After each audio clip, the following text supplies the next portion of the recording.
Cue in Idan Barir from the Department of Middle Eastern and African History at Tel Aviv. Turkey terribly opposed to the idea of Kurdistan. I'm assuming. Let's look at Syria, for example. Cue in Idan Barir from the Department of Middle Eastern and African History at Tel Aviv.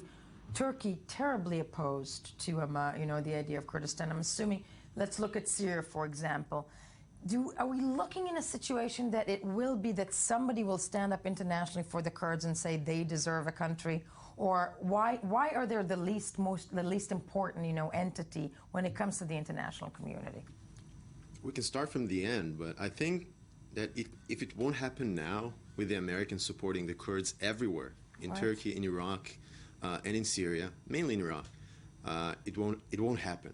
I think it's very convenient for everyone, for all the Americans, for all international powers, that the Kurds are separated divided between other countries, different countries in the region.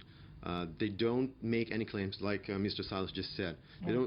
They don't make any particular claims for a larger Kurdistan, independent. I'm always wondering why. Because I mean, in past times they didn't they? I mean, past times they were fighting. They were fighting for the 60, 70 years ago. Exactly. I mean, when the big nationalist movement in Iraq took shape. Yeah. But in recent years, I think we have a tendency of highly localized Kurdishness. Wow.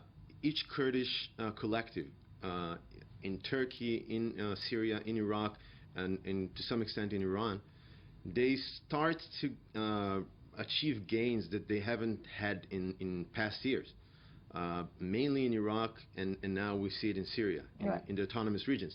And they would not like to give it in. They would not to give it up. Yeah. I'm sorry. They would not like to relinquish what they already achieved in these regions.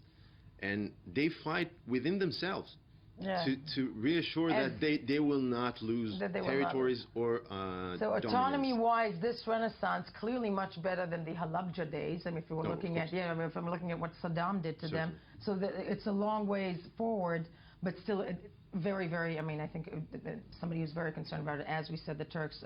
We're looking though. There's an interesting quote by Iraqi president from a couple of years ago, 3 or 4 years ago. He said that the dream of larger Kurdistan is something we have to keep for qasidas, for poems.